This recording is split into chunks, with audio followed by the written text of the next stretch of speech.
Many new RVs are coming with a completely free forever warranty. You're probably wondering, is it really free and what does it cover? In today's video, I'm going to give you my opinion as an RV technician as to how useful that coverage is. And at the end of this video, I'll share the 3 hidden catches about this RV forever warranty. If you're new here, my name is Jacob. I'm an RV technician and I have a lot of free resources. If you're shopping RVs, I have my free Don't Buy a Lemon guide. And if you have an RV already, I have a free Don't Get Stranded checklist that'll help you avoid 4 of the most common reasons that I as a technician have been called out to help stranded campers. So what is this RV forever warranty? First, I want to talk about the difference between an inclusive and exclusive warranty. An exclusive warranty would cover any and everything except for the things that they exclude. This RV warranty forever is considered an inclusive warranty. That doesn't mean it's better. That means that it actually only covers the very specific things that are included in the language of the warranty and nothing else. Let's talk about the 9 different categories that are covered by the RV warranty forever.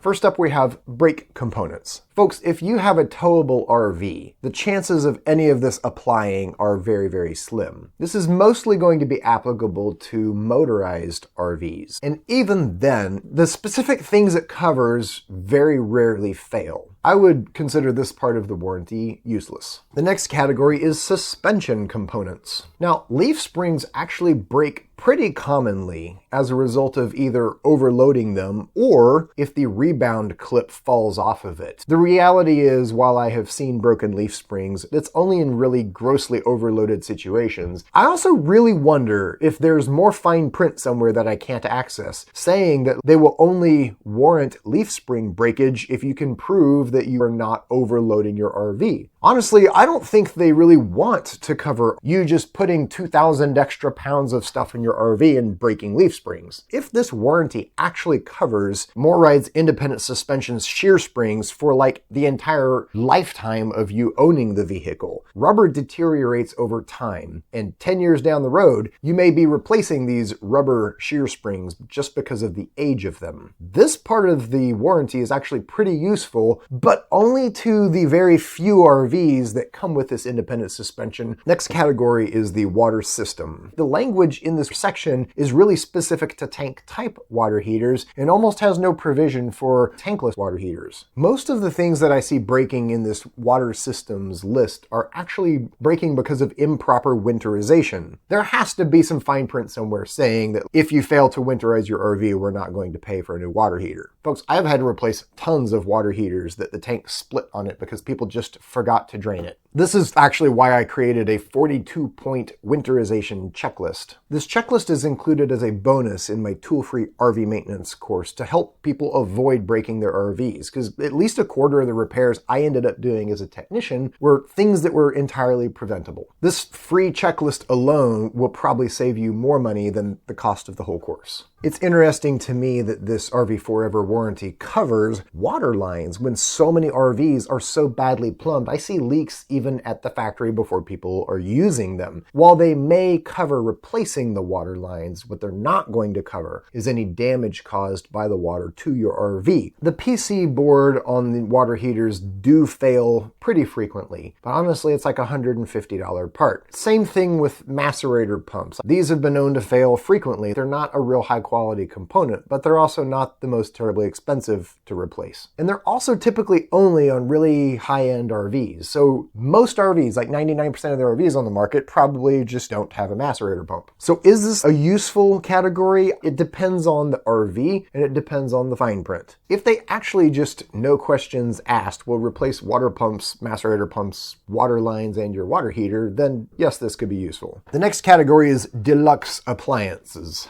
Here's the deal. Most of these things I've never had to work on. The main reason is most RVs don't have these things, except the smoke detector. I don't know why your $10 smoke detector on the ceiling is considered a luxury appliance. The weird thing is this doesn't include common luxury appliances like dishwashers, which a lot of like middle to high-end RVs have. Overall, I would have to score this section as useless. The next section is kitchen center components. Most of these items are decently cheap and or don't go bad. The exceptions would be microwave, convection ovens, or refrigerators. Microwaves go bad frequently, and depending on the model, they may be several $100s or they may be a cheap $80 one. But the refrigerators, this may be a loophole, folks. If this part of the warranty actually covers 12-volt refrigerators, these things go bad a lot, and they're like $1,500 for a new refrigerator.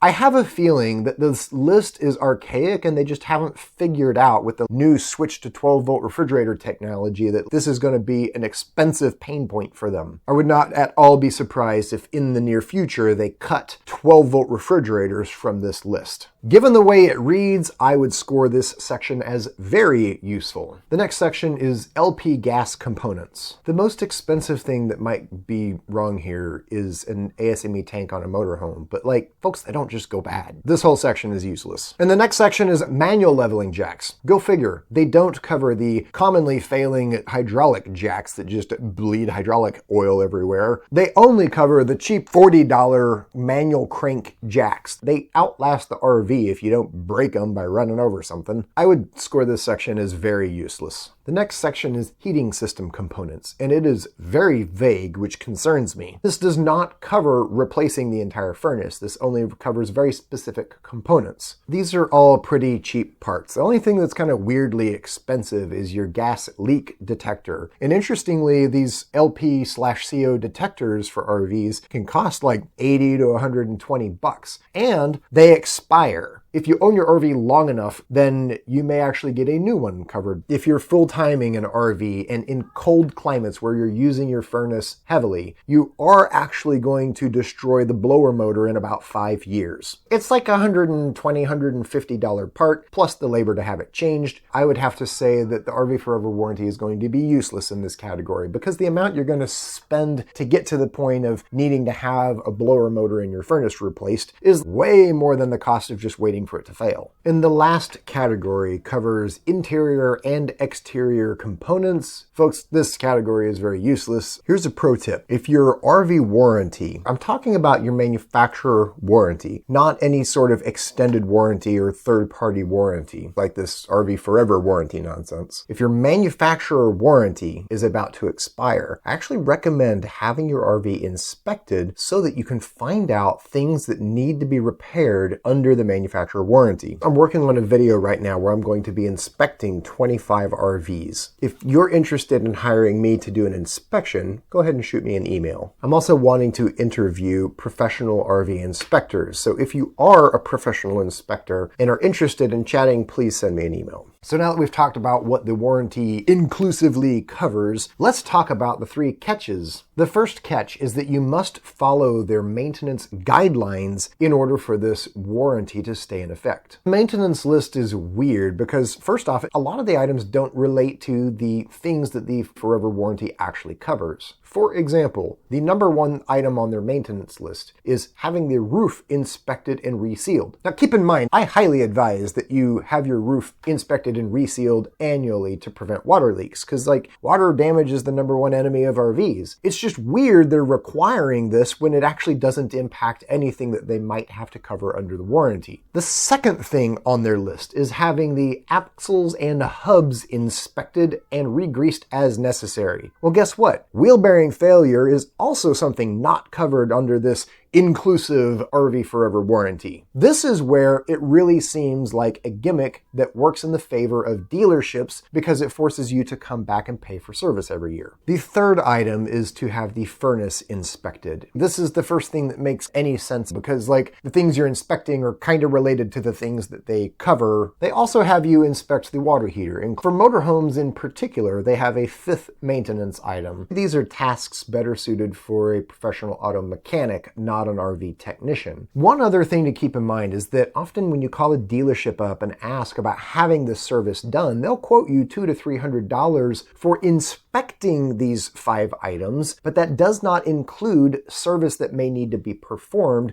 For example, if they identify spots on the roof that need to be resealed, they might quote you an additional charge for having that service done. And here's a really big catch that you must be aware of. Not only are you required to have this maintenance list performed every single year in order to keep this RV forever warranty valid, but you have to mail it in and then receive it no less than 30 days before the anniversary date of when you purchased it. The second catch is that despite them calling this a free RV forever warranty, it ain't free. Dealerships roll that cost into the cost of the RV. This reminds me of when I was helping my brother-in-law shop for a car, and they told him that the window tint and security system were included in the car. Well, the line item said it was $500 and $800. That ain't exactly free. And when we asked about removing those, they said, no, it's standard. We do that for all the cars. We argued with them and got them to agree to not do it, but we had to argue a lot. So even though it's just standard or included, that doesn't mean that it costs you nothing. Here's the annoying thing. At least with most extended warranties, the salesman comes in and pitches you and tries to sell you on the value of it. But in this deal, they're pretending like it's free, but they're actually just raising the price of your RV by whatever it costs them for this warranty. This is a great way for the RV warranty company to sell bajillions of these little almost useless warranties, and for the dealers to get a constant stream of people coming back trying to keep their RV forever warranty active so it doesn't die. This leads me to the third catch. The RV forever warranty is not transferable. It is only applicable to the original owner who bought it new. So is this RV forever warranty worth it for those of you who buy a new RV and you keep it long enough that your refrigerator breaks outside of the refrigerator's original warranty period? Maybe? I want to hear from y'all. Leave a comment below if you have gotten an RV with this RV Forever warranty and actually gotten to use it in a meaningful way. Also, leave a comment if you have had warranty claims that were denied because of some loophole you were unaware of. And if anyone has an actual service contract here that has all the fine print in it, I would love to read through that document. If you want to learn about more dirty secrets of the RV industry, click here for a playlist. Or if you want to watch me go undercover at RV dealerships to review RVs, click here.